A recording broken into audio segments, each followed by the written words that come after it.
Bonjour à tous et à toutes. Et oui, aujourd'hui je suis tout seul pour vous présenter un tout nouveau format. Un nouveau format qui sera bien sûr dans la continuité de l'émission principale. Oui, parce que quand on présente une sitcom, il est souvent question de spin-off ratés au bout d'une saison ou tout simplement de pilotes jamais diffusés. Bien sûr, toutes les sitcoms n'ont pas de spin-off, alors de temps en temps, je m'autoriserai un sujet plus libre. Alors prenez place, prenez un café bien chaud ou une bière bien fraîche, hein.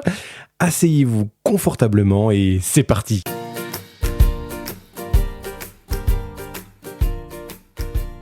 Alors aujourd'hui, pour ce premier format, j'ai envie de vous parler de Disjointed. Vous avez remarqué que mon anglais est toujours parfait. Dans notre dernière émission consacrée à The Big Bang Theory, on a parlé de Chuck Lorre et de ses nombreux succès. Mais le monsieur a aussi des échecs comme The Funny Turns, comme on en a parlé dans l'émission principale, ou des semi-échecs comme Disjointed. Et aujourd'hui, j'ai envie de vous parler de ça. Alors qu'en ai-je pensé ? Faut-il regarder ? Regardons ça. Alors de quoi ça parle ? Après des décennies de lutte pour la légalisation de la consommation de cannabis, Ruth Witherfeather Feldman s'occupe de son dispensaire de cannabis à Los Angeles, aidée par son fils nouvellement diplômé et une équipe de jeunes employés. Alors déjà, quand je lis le synopsis, je suis pas forcément enjoué. Pourquoi, me direz-vous ? Et vous avez raison. Je pense pas être la cible car le milieu ne m'intéresse tout simplement pas. Je pense, et peut-être à tort, que les blagues de fumeurs d'herbe ne feront rire que les fumeurs d'herbe. Vous savez, c'est comme quand vous arrivez en retard à une soirée et que tout le monde est alcoolisé. Il rigole de tout et de rien, mais vous savez pas pourquoi.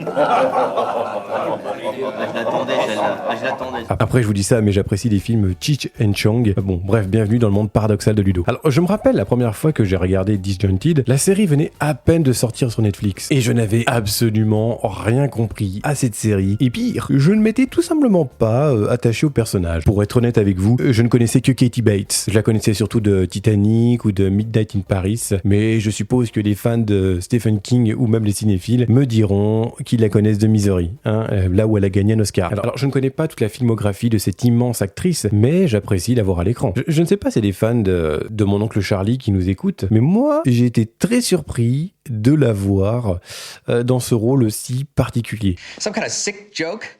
Charlie's dead. You're dubious. Understandable. Bref, bon, on en parlera plus tard. Katie Bates jouera donc Ruth Witherfeather Feldman, cette militante qui ouvre son magasin de cannabis, mais elle sera entourée d'employés sympathiques et surtout très perchés. I'm Ruth Whitefeather Feldman, cannabis lawyer, cannabis activist, and just before I open the door, cannabis user. Commençons avec Travis Feldman, le fils de Ruth donc, qui sera incarné par Aaron Moten. Travis est quelqu'un d'ambitieux, mais surtout très naïf. And Travis, my son. And partner. On behalf of all of us, I look forward to helping you meet and exceed your marijuana goals. And that's a promise. Olivia, une employée de magasin, interprétée par Elizabeth Adelfader. Ruth voudrait que Travis et elle aient une relation. Mais bon, ça aussi, on en parlera un petit peu tout à l'heure. Olivia! Hi. Wait, let me try that again. Hi. Nailed it. Il y aura Carter, le vigile, interprété par Tony Bell, je ne sais pas du tout. Autrefois militaire qui a été en Irak, il souffre d'un stress post-traumatique. Et ça, je trouve que c'est une très bonne idée. Bon, vous l'avez compris, on en reparlera tout à l'heure aussi. Hello, may I see your ID and medical recommendation? Jenny, interprétée par Elizabeth Ho, une employée qui a une relation difficile avec sa mère chinoise. Jenny. Hey, I'm your token Asian.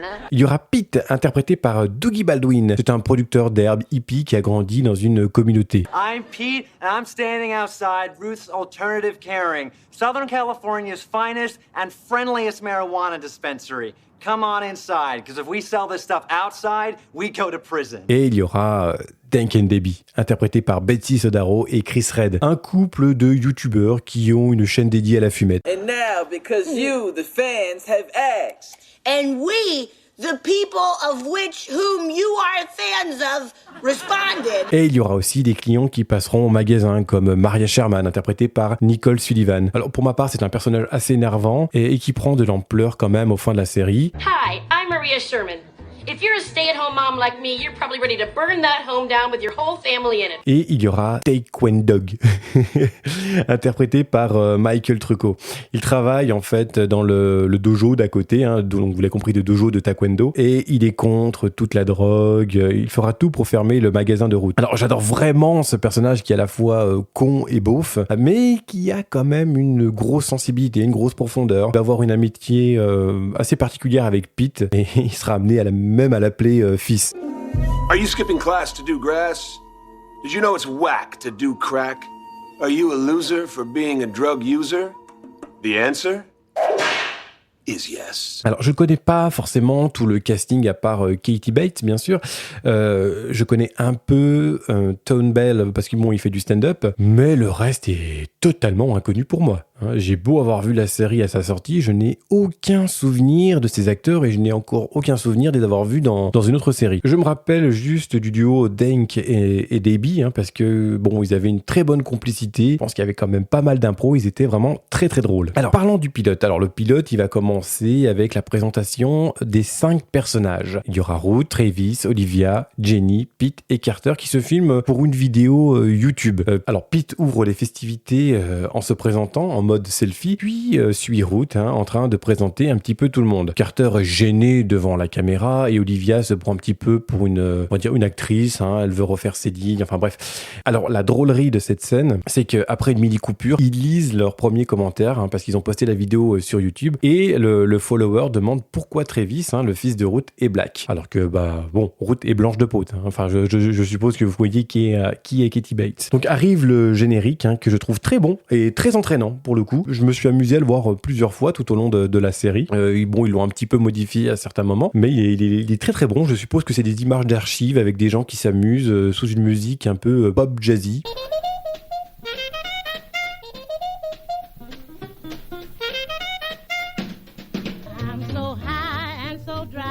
J'ai pas l'oreille musicale, vous me direz si c'est pop jazzy. On va ensuite faire connaissance avec Maria, la première cliente qui semble gênée d'être ici et de souffrir d'anxiété. Ruth va à sa rencontre et après que Maria ait montré sa carte d'identité et son ordonnance à Carter, Ruth va essayer un petit peu de la détendre avec des petites blagounettes, des petits jeux de mots. Ensuite, elles vont s'asseoir, comme ça, elles vont commencer un petit peu à discuter. Alors la drôlerie un petit peu de cette scène est que Ruth essaye de détendre Maria qui a l'air sous pression à cause de ses enfants et tout ça, et Ruth va lui dire de fumer et grâce à la fumette en fait ses enfants vont devenir un peu plus supportables. Et ce qui est très drôle en fait, c'est que t'as le fils de Ruth, Travis, qui est derrière en train de dire maman, je suis là en fait, j'entends tout.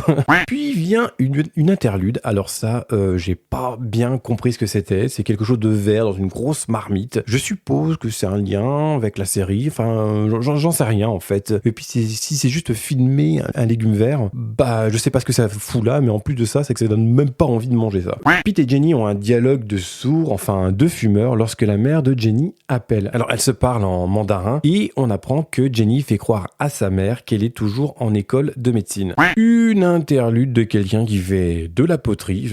Ces interludes pour moi c'est une énigme, je sais pas ce que ça fout là, je sais pas qu'est-ce que ça veut dire, j'en sais rien. Bref, on en reparlera plus tard. Vient une grande scène entre Ruth et Travis. Ruth est en train de filmer tranquillou, pépouze dans son bureau quand Travis vient lui demander si elle a lu son projet pour développer le magasin de Ruth. On apprend que Travis a un MBA et que ça plaît pas forcément à Ruth que son fils soit du côté du mal. Alors je trouve cette scène très intéressante car on voit la différence entre ces deux personnages, dont un qui a fait des études et l'autre qui activise pour légaliser le cannabis. Ruth est venue travailler avec sa mère car elle croit en elle et son projet, mais elle ne veut pas elle veut pas entendre parler de développement et que son magasin puisse devenir un Walmart. Alors pour ceux qui ne savent pas ce que c'est qu'un Walmart, c'est l'équivalent, je suppose, de la marque Métro en France. En gros, t'achètes en gros. Pretty soon, somebody's gonna become the Walmart of cannabis. Why not us? Because Walmart is evil. You shop there. Cette scène finit par une dispute et Ruth dit qu'elle aimerait bien suivre Travis justement pour calmer un petit peu la situation, mais elle avoue qu'elle est trop défoncée pour le suivre. Une fausse pub maintenant avec deux cow-boys qui apprécient la Marie-Jeanne. Pourquoi pas, d'accord, ok, très bien. When you've grown marijuana since 1873, You learn a few things about pride, about standards, about only growing the highest quality plants, watered by pure Rocky Mountain streams. Some say Americans can't grow good marijuana anymore. We say, where you been, Rabbi? Kush, the banquet weed. Vient le tour de Carter qui, après avoir une petite discussion avec Maria, se retrouve à avoir un moment d'égarement à travers une séquence d'animation due à son stress post-traumatique, encore non avoué dû à son passé de soldat en Irak. On voit une séquence assez dure où il est sur le terrain, il revient à la réalité et dit un I'm fine, suivi d'un rire enregistré. Alors là, c'est clairement une séquence que je comprends pas trop. Je trouve ça bien de parler de stress post-traumatique, surtout venant d'un militaire, mais le fait de balancer dans une séquence d'animation, très belle au demeurant, m'a complètement sorti en fait de la sitcom, et le pompon en plus, c'est de désamorcer ça avec une petite blagounette et un rire enregistré. Là, c'est deux poids deux mesures, c'est un peu mi-figue mi-raisin, si vous voyez ce que je veux dire. On sait pas trop où ça va en fait là. S'ensuit une scène entre Ruth et Pete. Alors Pete parle à ses plantes dans un accent un petit peu australien, et Ruth arrive et lui fait remarquer. Pete et Ruth parlent de Travis. Pete lui dit que ça doit lui faire plaisir en fait de retravailler, puis d'avoir son fils à côté d'elle, mais elle va répondre que justement oui c'est cool, mais ses idées là pour développer le magasin, elle est pas sûre que ce soit une très bonne idée. On en apprend un peu plus sur la vie de Ruth à travers une vidéo sur le net et en pas très bonne qualité. En fait, c'était Ruth quand elle était plus jeune, devant des militants, des activistes pour justement légaliser le cannabis. Et là, elle dit une phrase qui est assez qui mine de rien pour un pilote m'a marqué. Elle dit qu'autrefois le cannabis était un symbole de résistance et qu'aujourd'hui c'est juste une marchandise limite lambda quoi. Alors ce que j'ai aimé dans cette scène, c'est une ligne de dialogue de Pete qui est dans son monde, vous l'avez bien compris, c'est quelqu'un qui est un petit peu hippie. Ruth lui demande ce qu'il pense des idées de Travis et Pete lui répond je pense que mes pensées ne m'appartiennent pas, elles viennent et des fois elles se demandent quel goût a la pisse. Et là Ruth lui répond salty. Donc on avance un tout petit peu. Travis et Olivia se tournent autour sur le toit du magasin. Une publicité d'un avocat qui est prêt à te défendre si ta pizza est en retard. Olivia va voir Ruth pour lui dire que le plan de Travis est pas si mal en fin de compte. Travis et Pete font une pub sur YouTube. Ah tiens, une scène sympa. Ruth, qui est militante, maintenant vous l'avez compris, parce qu'on nous le rabâche sans cesse dans le pilote, elle va avouer à Travis qu'elle déteste son business plan. Maria l'interrompt en quelques secondes pour un petit projet intime. Elle reprend sa conversation avec Travis en lui avouant qu'elle aime ce contact humain, en fait, ce travail de tous les jours avec les clients qui passent dans son magasin, et que si il transforme son magasin en franchise comme Walmart, il n'y aura plus ça, il n'y aura plus ce côté, on va dire, pas intime, mais ce côté chaleureux. Elle continue en disant qu'elle a passé sa vie à combattre les hommes et le système et qu'elle ne voudrait pas devenir comme eux. Travis va la convaincre de lui faire confiance. La conversation se finit avec un câlin entre Ruth et Travis, et Ruth lui dira dans l'oreille: tu peux totalement Olivia. Le pilote se finit avec Maria dans la voiture qui commence un petit peu à caresser le volant et rajouter l'huile que lui avait donnée Ruth dans la scène précédente. J'irai pas plus loin, vous avez juste à regarder la scène. Vous comprendrez ce qu'elle veut faire. Alors, ce n'est clairement pas mon pilote préféré. Pourquoi ? Alors déjà, ça me donne pas forcément envie de continuer. Je vais être honnête avec vous, j'ai pas accroché plus que ça, les personnages, tout ça. Il y avait déjà trop de trucs dans ce pilote. Le truc, c'est qu'en fait, je comprends pas où ça veut aller. Quel est l'objectif de cette série ? Que le magasin de Ruth devienne une franchise ? Est-ce que c'est ça le thème la ligne directrice de ce pilote ? Je comprends pas en fait. Je vais quand même regarder la suite de la série pour en savoir un petit peu plus. Alors, je vous invite, si vous voulez pas trop être spoilé ou que je vous divulgage la suite, alors je vous conseille d'arrêter, de regarder le pilote, de vous faire votre avis si vous avez envie de continuer ou pas. Moi, je vais continuer, et si vous avez envie de savoir mon avis, vous pourrez reprendre l'épisode, d'accord ? On fait comme ça ? Allez, je vous laisse 5 secondes avec un truc bien chiant pour bien prendre votre décision.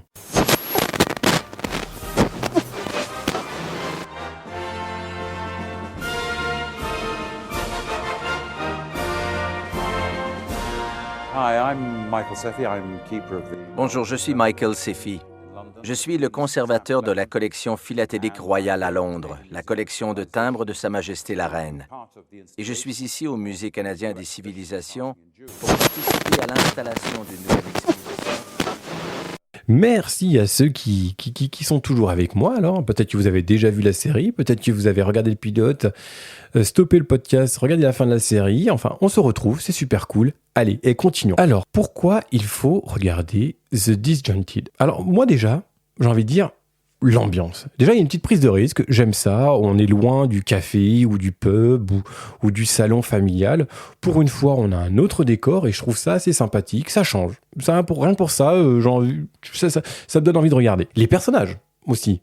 Les personnages sont tous très sympathiques, faut l'avouer. Katie Bates, elle tire la baraque, on va pas se mentir. Alors, je la trouve pas toujours très drôle, mais elle a un charisme de fou, je trouve. Elle est capable de passer de la comédie à l'émotion. Elle a vraiment un naturel, franchement, que je trouve assez bon pour la comédie, en tout cas. Alors, certains ont des choses à défendre, comme Carter, avec le stress post-traumatique. Je trouve ça génial d'en parler dans une sitcom. C'est assez ouf. C'est encore un sujet dont on ne parle pas beaucoup, et de retrouver ça dans une sitcom, c'est quand même assez génial. J'ai bien aimé aussi le passé de Ruth, en fait qu'elle soit avocate et militante, qui s'associe avec son fils qui a un MBA. Je trouve ça assez cool. Pete aussi, qui doit s'acclimater avec le monde moderne. Des fois, de mémoire, il me semble qu'il connaît même pas la Macarena, donc il a tellement grandi dans une communauté, en fait, il est passé à côté de plein de trucs du monde moderne, quoi. Et Dank et Debbie aussi m'ont fait beaucoup rire. Alors eux, ils ont une complicité, c'est assez fou, et j'ai bien aimé leur personnage. Là où ça m'a vraiment fait rire, c'est que je vais pas tout vous dire, mais à la fin de la première partie, ils se retrouvent coincés sur le toit malgré eux, et en fait ils ont pas de quoi se substanter en cannabis. Et oui, je prononce pas les S à la fin de chaque mot, ça, donc habituez-vous.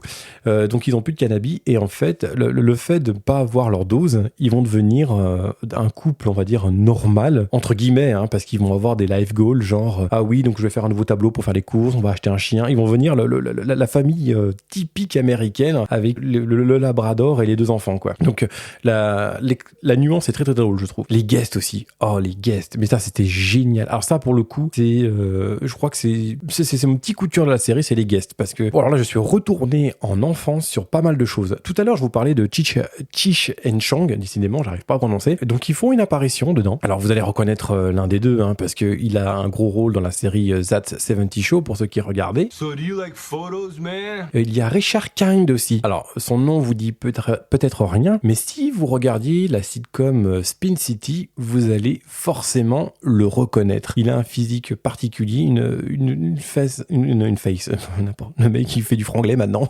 Il a un visage qui est assez particulier aussi. Franchement, j'adore cet acteur, et de le revoir dans une sitcom comme celle-ci, oh, ça m'a fait tellement plaisir. Oh God, I'm sorry. Oh God! I can't stop! Oh God! I can't stop! Il y a aussi Ken Marino, qui jouait Victor Pulak dans la série We Hot American Summer. Hey Mitch, I got an announcement to make.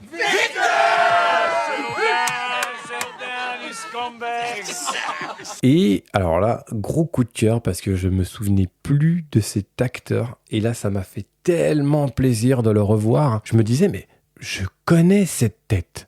Mais vraiment, j'étais là, mais qui c'est ? Je n'arrivais pas à savoir qui c'était, et c'est Peter Riegert. Alors, encore une fois, mon anglais, Peter Riegert, vous savez, c'est le lieutenant dans The Mask. It is police! Alors, bon, voilà, je vous ai cité les points pourquoi il fallait regarder The Disjointed, et maintenant, pourquoi il ne faut pas regarder. Ah, allez, c'est parti. Alors, de mon point de vue, ce n'est pas toujours drôle. C'est vraiment dommage, parce que... Alors, c'est pas que je suis habitué de la sitcom, parce que des sitcoms, encore aujourd'hui, je rigole fort devant, mais là, je n'ai pas souvenir d'avoir été mort de rire. Alors oui, j'ai souri, mais j'ai pas eu des éclats de rire. À part ce personnage, bien sûr, de Taekwon Dog, qui pour moi... Non, là, si, j'avoue, j'ai eu des petits moments quand même à rigoler, tellement il est con, des fois. C'est un vrai personnage. Entre lui et Dink et Debbie, pour moi, c'est les meilleurs personnages de cette série parce qu'ils ont des vrais personnages en fait. Les autres, en fait, c'est que des fantômes qui passent comme ça, un petit peu, qui sont pas toujours très drôles. Non, franchement, ces 3 personnages-là m'ont fait beaucoup rire. Ensuite, bon, voilà, ce qui faisait la force de cette série, les personnages, c'est aussi ce qui fait son défaut. En fait, il y a trop de personnages. Non mais vraiment, il y a 8 personnages principaux et 2 récurrents quoi. Non mais c'est énorme. Des personnages en pâtisse comme Olivia et Jenny où des fois elles sont carrément transparentes dans la série. Elles sont là mais elles ont rien à défendre. Et c'est vraiment dommage parce que le début de la série, on mettait vraiment Olivia en avant pour une relation avec Travis et au fur et à mesure de la série, Olivia on n'en parle plus trop. Aussi, sur la fin de la série, on en reparle parce qu'elle crée un gâteau. Bon, là, le jeu de mots est assez marrant en plus. Mais on oublie totalement cette relation avec Travis. Et c'est un petit peu dommage.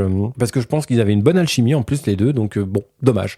C'est leur choix. Et oui, Dink et Debbie aussi, mais ils sont tellement drôles aussi. Mais ils ont tendance un petit peu à écraser les autres personnages. Quand ils arrivent dans une scène, on oublie carrément les autres parce qu'ils sont en roue libre, les deux. Ils sont très drôles, hein. Je dis pas le contraire. Mais du coup, on voit plus les autres personnages et c'est dommage. Alors, il faut parler de la réalisation et de l'écriture. Alors, vous avez bien compris, quand j'en ai parlé au début, quand je vous ai détaillé le pilote, il y a des interludes et des publicités qui tournent autour du cannabis, mais qui n'ont rien à voir avec l'histoire des personnages. Et du coup, moi, ça me sort au bout d'un moment. J'ai l'impression qu'on voit plusieurs trucs en même temps. En fait, on a comme l'impression de voir des sketchs dans la sitcom. Donc, est-ce que c'est une sitcom avec de la parodie ou une sitcom plus sincère qui aborde des sujets plus graves? On sait pas, en fait. D'un côté, on parle du stress post-traumatique de Carter et juste après, on a un truc un peu parodique où t'as deux ados qui vont manger des chips parce qu'ils sont complètement stone. C'est un petit peu dommage. On sait pas où va cette série, en fait. Et c'est ça le gros point, en fait, le gros point négatif de cette série, je suppose. Les séquences d'animation, s'il faut en parler. Vous savez, quand Carter, il part dans une sorte de stress post-traumatique, là, il plonge, en fait, dans un monde un petit peu animé. Et je trouve que là encore, ça rajoute quelque chose. Alors, attention, ces séquences sont très jolies à chaque fois. C'est un style différent à chaque fois, c'est très joli, mais elles sont d'une profondeur vraiment intense. Et derrière, on va dans de la comédie, mais vraiment des fois de bas étage, et c'est vraiment dommage, ça dessert l'un et l'autre. Mais voilà, le problème, c'est qu'il y a les séquences d'animation, les interludes, les publicités, les parodies. Il y a un surplus de choses qui fait perdre le spectateur pour moi. Les personnages font aussi des publicités sur YouTube, donc ça rajoute encore un truc. En fait, on se demande quand est-ce qu'il y a vraiment de la vie dans le magasin, parce qu'il y a tellement, ça part dans tellement tous les sens que on sait pas où ça va. Les arcs narratifs. Il faut en parler parce que ça, franchement, j'ai l'impression que le spectateur se fait couillonner tout au long de cette série. À la fin de la première partie, il y a un gros cliffhanger, et donc tu te dis qu'à la partie numéro 2, en fait, il va y avoir des choses à défendre, tu vois, il va y avoir un petit peu de suspense, et pourquoi pas, Mais non, c'est expédié en une seule phrase. C'est vraiment dommage. Ils ne savaient tellement pas quoi faire non plus de leur personnage. Je parlais d'Olivia et Jenny, mais Pete, par moment aussi, il était tellement on n'est pas adapté à la vie moderne, qu'ils lui ont fait un arc narratif, par moment, un peu à la Terminator, où il parle à une machine. Au secours. Non, là, ça va trop loin. On part dans un autre truc encore, quoi. En fait, il commence des choses et il les laisse en cours de route. Au début, on parle de lancer une franchise un peu à la Walmart. On n'en parle plus pendant tout le milieu de la série, pratiquement. Doug, le Taekwondo Dog, qui au début menace Ruth de fermer le magasin, qui vient toujours les enquiquiner. Pareil, en plein milieu de la saison, on n'en entend plus parler jusqu'à peut-être au dernier épisode, limite. Tu vois, en plus, c'est ça qui est impressionnant, c'est qu'au début, Taekwondo Dog et Ruth, ils n'arrêtent pas de se parler. Enfin, je veux dire, peut-être une fois dans l'épisode, par épisode, tu vois. Mais à la fin, ils ont carrément plus d'interaction. Ça n'a pas de sens. Ça n'a pas de sens. Bon, bref, c'est pas grave. Alors, pour qui, moi, je conseille cette série? Alors, si tu recherches une sitcom un petit peu à la Friends ou à la How I Met avec des arcs narratifs, pour la plupart, on va dire, qui sont dans une continuité, cette série n'est pas pour toi. Mais si tu recherches plutôt une série quand tu rentres du boulot, que t'as pas envie de te prendre la tête, que t'as envie un petit peu d'une musique dans le fond, à droite, là, et pourquoi pas, cette série est pour toi. En plus, elle est sur Netflix. Ça te coûte rien de regarder si t'as envie, Et puis tu pourras faire ton avis toi-même. Voilà, donc c'est la fin de cet épisode. Si t'as aimé, n'hésite pas à mettre un petit like, moi ça me fait toujours plaisir, voir un petit peu si vous avez aimé ce tout nouveau format. N'hésite pas non plus à venir me poser des questions sur Instagram, ça me fait toujours plaisir d'avoir un retour. Et puis voilà, on se dit à très vite, et la prochaine fois ça sera avec Aurore, et on va retourner un petit peu dans le milieu geek. Allez, prends soin de toi, et à très vite. Salut!